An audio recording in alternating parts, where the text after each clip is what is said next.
महात्मा जी बड़े प्रसन्न हुए, गीता जी को उन्होंने स्वीकार कर लिया, रोज पढ़ते थे। कुछ दिनों में संपूर्ण गीता जी का पाठ पूरा हो गया। तभी एक व्यक्ति, उसके अंदर वैराग्य जाग गया था, महात्मा जी के पास आया, बोले मुझे अपनी सेवा में रख लीजिए। तो महात्मा जी ने उसको अपनी कुटिया में रख लिया। निष्किंचन महात्मा। एक दिन उनके मन में भाव आया कि हम कुछ तीर्थ यात्रा करने के लिए जा रहे हैं।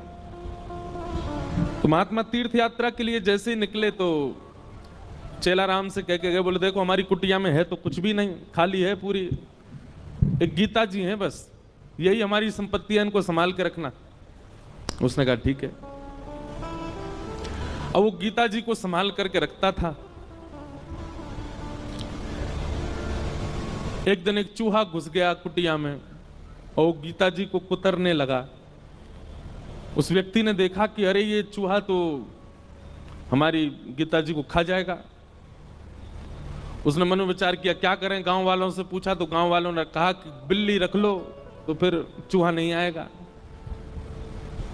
तो वो कुटिया में बिल्ली ले आए कि बिल्ली के डर से चूहा नहीं आएगा। कुछ दिन तो चूहे नहीं आए, लेकिन बिल्ली बेचारी पतली दुबली होने लग गई, उसको भोजन पानी मिलता नहीं था, सूखने लग गई। व्यक्ति को बड़ी चिंता हुई, उसने गांव वालों से कहा, बोले हमारी बिल्ली तो पतली हो गई, अब क्या करें? बोले इसको दूध पिलाना पड़ेगा तब हिष्ट पुष्ट होगी। तो क्या करें उसके लिए? बोले गैया रख लो।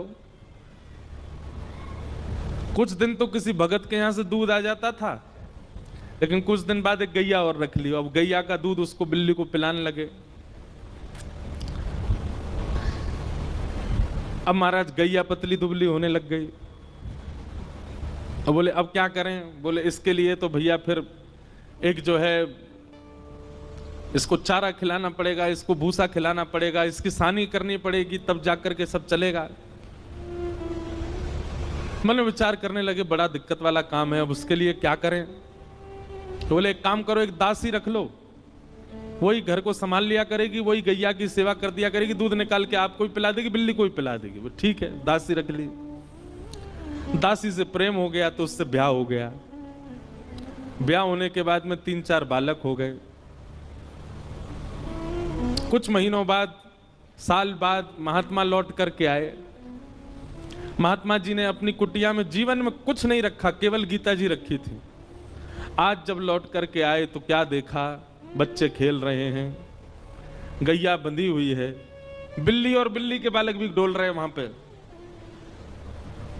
और वो जो सेवक था वो अब मोटा ताजा हो गया है और वहां बैठा रोटी पा रहा है, पत्नी भोजन बना रही है। बोले चेलाराम, अरे गुरुजी गुरुजी गुरुजी आओ आओ, प्रणाम श्री चरणों में। ये सब क्या किया बेटा तुमने? मैं कुटिया दे के गया था तुमको, एक गीता जी दे के गया था, ये सब तुमने क्या इतना विस्तार कैसे कर दिया? बोले गुरुजी सब गीता जी ने ही करवाया, गीता जी की कृपा से ही सब वैभव बना है मेरा। क्यों, तुमने पाठ किया था क्या? 18 अध्यायों का पाठ किया था? अरे पाठ नहीं किया मैंने, 18 अध्याय देख लिए। बोले कैसे देखे? बोले पहला अध्याय तो बिल्ली है, दूसरा अध्याय गैया है, तीसरा अध्याय पत्नी है, चौथे पांचवें छठवें बोल रहे नीचे सारे अध्याय हैं। गुरुजी समझ गए। बोले गीता जी केवल रखी थी, पढ़ी नहीं थी, पढ़ी होती तो इतना विस्तार नहीं होता। हम लोगों को लगता है कि केवल रामायण जी को पूज लो, भागवत जी को पूज लो, गीता जी को पूज लो, इन्हीं से काम हो जाएगा। नहीं, आप उसका स्वाध्याय नहीं करेंगे, उस पर मनन चिंतन नहीं करेंगे, जो आपके मन में विकार हैं, जो मन में आसक्तियां हैं, वो कैसे समाप्त होगी? पैरासीटामोल घर में रखने से बुखार थोड़ी उतरेगा, उसको पाना पड़ेगा। अदरक घर में रखने से गला ठीक थोड़ी हो जाएगा, उसको कूट के उसका रस लेना पड़ेगा। दूध घर में रखने मात्र से चाय थोड़ी बन जाएगी, बनानी पड़ती है। बाजार से केवल घिया, लौकी, तोरई, टमाटर लाके घर में अब तो सब्जी बन जाएगी, कैसे बने? अपने आप बनानी पड़ेगी। सामग्री घर में लाने से कल्याण नहीं होगा, सामग्री का उपयोग करना आना चाहिए।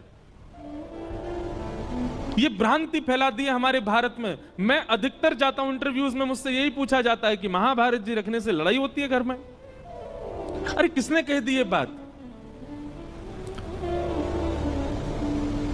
और एक बात सुनिए, आप महाभारत घर में नहीं रखते तो कम लड़ाइयां हो रही हैं आपकी।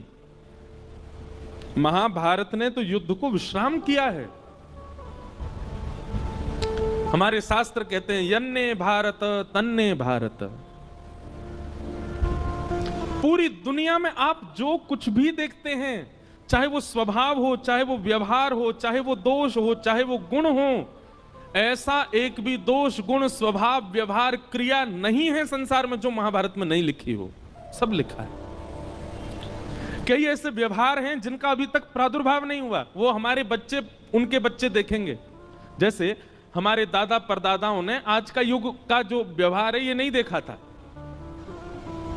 अब कई कई नए नए व्यवहार आविष्कृत हो रहे हैं ना, जैसे जैसे कलयुग आगे बढ़ रहा है। सब लिखा है महाभारत में।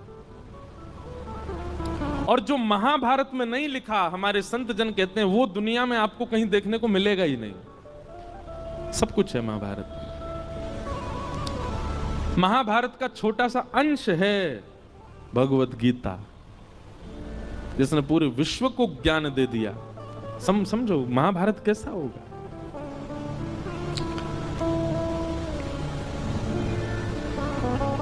कल हम लोग द्रौपदी का प्रसंग सुन रहे थे। तत्पश्चात भगवान ने उत्तरा के बालक की रक्षा की। वही बालक परीक्षित हुआ। हमारे पूज्य पिताजी महाराज के गुरुदेव भगवान अनंत श्री विभूषित श्री रामानुज प्रपन्नाचार्य गुरु जी महाराज, हमारे दादा गुरु, उन्होंने भागवत जी के कई विषयों पर छोटे छोटी किताबें लिखी हैं। वो कहीं प्रकाशित नहीं है, हमारे घर में ही रखी हैं बस। तो कभी कभी मैं देखने का अवसर मिलता है तो मैं उसमें भाव देखता हूं गुरु जी के। तो वहां गुरु जी एक बात को संकेतित करते हैं कि भगवान ने उत्तरा के बालक की रक्षा क्यों की। अच्छा, भगवान बाहर खड़े खड़े भी ब्रह्मास्त्र को नष्ट कर सकते थे, लेकिन ठाकुर जी गर्भ में क्यों गए? गर्भ में जाकर के उस बालक की रक्षा क्यों की? ब्रह्मास्त्र चलाया था ना उत्तरा के बालक पर, बाहर से ही देख देते ब्रह्मास्त्र नष्ट हो जाता। ठाकुर जी भीतर क्यों गए? और वो भी उस गर्भ में गए जिस गर्भ में न जाना पड़े। इसके लिए सारे वेद वेदांत और उपनिषद कहते हैं, सारे पुराण यही तो कहते हैं, ऐसे कर्म करो कभी गर्भ में ना आना। भगवान खुद चटपट घुस गए भीतर रक्षा के लिए। तब हमारे गुरुदेव भगवान कहते हैं, बोले सामान्य बालक होता तो ठाकुर जी बाहर से ही ब्रह्मास्त्र नष्ट कर देते।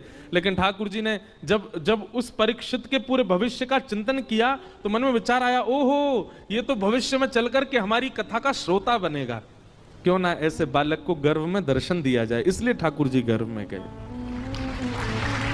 आप लोगों को बहुत आसान लगता है कथा में आना, आप लोगों को बहुत आसान लगता है कि गाड़ी में बैठ के आए, पहुंच गए कथा में, कथा सुन ली। हमको बहुत आसान लगता है कथा करना, वैसे है नहीं, हमको तो नहीं लगता आसान। कोई हमसे पूछे कितनी कठिनाइयां होती हैं कथा सुनाने में। कई बार आपने देखा होगा कि हम आंख बंद करके कथा कह देते हैं 1 आध घंटा तक। क्यों? उस समय किसी श्रोता का कुभाव दिख जाता है। कुभाव मतलब या तो उबासी लेता हुआ दिख गया कोई, या फिर कोई फोन चलाता दिख गया है। तो ऐसी स्थिति में जब श्रोता दिख जाते हैं तो फिर कथा भूल जाता हूं मैं, इसलिए फिर मैं आंख बंद करके कथा कहता हूं। हम मना क्यों करते हैं कि जब हम मंच पे आए तो हमको स्पर्श मत करो? उसके पीछे कोई और बात नहीं। ऐसा नहीं कि मेरे अंदर बहुत पुण्य है इसलिए मना कर रहा हूं। मैंने अनुभव किया है कि कई बार लोगों के स्पर्श से हम जितने भावना बनाकर के आए मंच पे आके सब भूल जाता हूं मैं। आप तो सद्भाव से स्पर्श कर रहे हो, पर किसी का कोई भाव ही नहीं है, वो देखा देखी स्पर्श कर रहा है। इसलिए दूर से प्रणाम करो, आपको ही फायदा मिलेगा, हम कथा अच्छे से सुना पाएंगे। पर जब बहुत ज्यादा लोग स्पर्श कर देते हैं तो मैंने देखा है कि मेरे भाव जितने होते हैं शून्य हो जाते हैं।